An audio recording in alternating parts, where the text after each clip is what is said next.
অনুরাগের ছোঁয়া ধারাবাহিকের আজকের পর্ব। ধারাবাহিকের শুরুতে আমরা থানার দৃশ্য দেখতে পাই।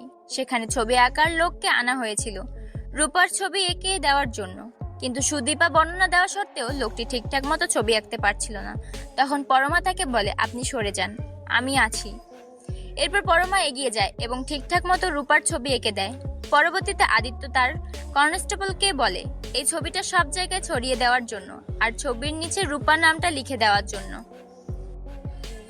পরের সিনে আমাদের আশ্রমের দৃশ্য দেখানো হয়, যেখানে রূপাকে রাখার জন্য দুজন লোক নিয়ে যায় এবং আশ্রমের দায়িত্বে যিনি ছিলেন তাকে পুরো ঘটনা খুলে বলা হয় এবং এটাও জানায় যে রূপা মানসিকভাবে অসুস্থ।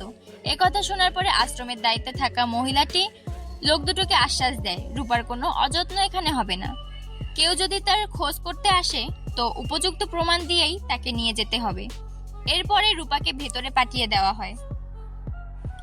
পরের সিনে আমাদের চৌধুরী বাড়ির দৃশ্য দেখানো হয়। সেখানে কুন্তলা এসেছিল এবং অংশু তাকে জানায় রূপা বাড়ি থেকে চলে গেছে।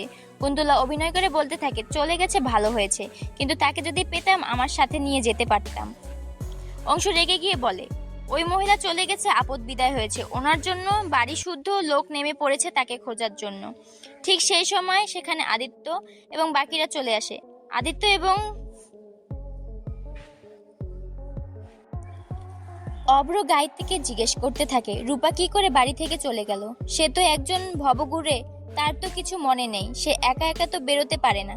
এসব কথা শোনার পরে অংশু রেগে যায় এবং বলে, তোদের সাহস কি করে হয় বৌদির সাথে এমনভাবে কথা বলার?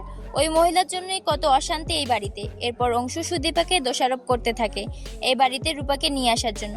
এমনকি গায়ত্রীও নানা ধরনের কথা শোনাতে থাকে। পরবর্তীতে কুন্তলা বলে, এজন্য আমি তাকে আমার সাথে নিয়ে যেতে চেয়েছিলাম, তাহলে অন্তত তোমাদের বাড়িতে শান্তি বিরাজ থাকতো। এসব কথা শোনার পরে সুদীপা বলে, আপনারা তো ইন্টারেস্ট কেন ওনার প্রতি? কুন্তলা বলে, তুমি এটা কি ধরনের কথা? আপনারা তো ইন্টারেস্ট কেন ওনার প্রতি? কুন্তলা বলে, তুমি এটা কি ধরনের কথা উচ্চারণ করলে? উনি একজন ভবঘুরে, ঈশ্বরের ছায়া চান তিনি, তাই তো তাকে নিয়ে যেতে চান। সে ফিরে এলে আমি তাকে আমার সাথে নিয়ে যাব। এরই মধ্যে আদিত্য বলে, সে কোথাও যাবে না, এখানেই থাকবে। সুদীপা মনে মনে বলে, আপনি আমার কথা ভেবে কথা বললেন। পরের সিনে আদিত্যর ফোনে একটা সিসিটিভি ফুটেজ চলে আসে। এরপরে আদিত্য অভ্রকে বলে টিভিতে কানেক্ট করে দেওয়ার জন্য। পরবর্তীতে অভ্র টিভিতে কানেক্ট করে দেওয়ার পর সকলে দেখতে পায় সেখানে কুন্তলা চাদর মুড়ি দিয়ে এসে রূপাকে কিডন্যাপ করে নিয়ে গেছে। এটা দেখে তো সকলে অবাক হয়ে যায় এবং কুন্তলা পালানোর চেষ্টা করে। ঠিক তখনই পরমা তাকে ধরে ফেলে এবং বলে, আমি আপনাকে কোথাও পালাতে দেব না। এরপর পরমা কুন্তলাকে আবারও সবার সামনে হাজির করে। পরবর্তীতে সুদীপা কুন্তলাকে বলে, কে আপনি? আপনি কেন আমার মাকে নিয়ে গেছেন? মা কোথায়? কুন্তলা কোনো উত্তর না দিয়ে নিজেকে বাঁচানোর জন্য বন্দুক বের করে এবং গায়ত্রীকে জিম্মি করে সেখান থেকে পালানোর চেষ্টা করে। এটা দেখে তো গায়ত্রী অনেক ভয় পেয়ে যায়। পরবর্তীতে সুদীপা বলে, আপনি বড় মাকে কোথাও নিয়ে যাবেন না, ওনাকে ছেড়ে দিন, আমাকে নিয়ে চলুন। একথা শুনে তো কুন্তলা খুশি হয়ে যায় এবং মনে মনে বলে, মেঘ না চাইতে বৃষ্টি। পরবর্তীতে কুন্তলা সুদীপাকে জিম্মি করার জন্য এগিয়ে যেতে থাকে। সেই সুযোগে সুদীপা নিচের পাপোশ টান মেরে কুন্তলাকে ফেলে দেয়। এরপরে আদিত্য এবং অভ্র তাকে বন্দি করে। অন্যদিকে পরমা পুলিশকে ফোন করে দ্রুত বাড়িতে আসতে বলে। পরবর্তী সিনে সুদীপা জিজ্ঞেস করে, মা কোথায় কোথায় রাখা হয়েছে? কুন্তলা বলে, সব বলবো, আগে থানায় যাই।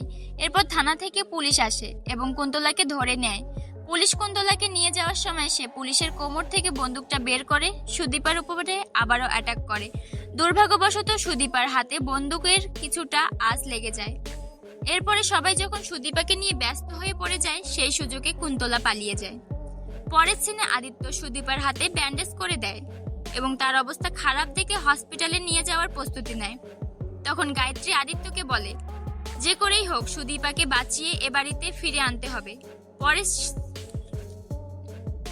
পরের সিনে সঞ্চারী পরমাকে উল্টাপাল্টা কথা বলার চেষ্টা করলে অভ্র তাকে ধমক দিয়ে থামিয়ে দেয় এবং পরমাকে নিয়ে হসপিটালে যাওয়ার সিদ্ধান্ত নেয়। গায়ত্রী অভ্রকে বলে, তুমি তোমার বোনকে ফিরিয়ে আনবে? অভ্র বলে, হ্যাঁ মা, বোনের কিছু হবে না।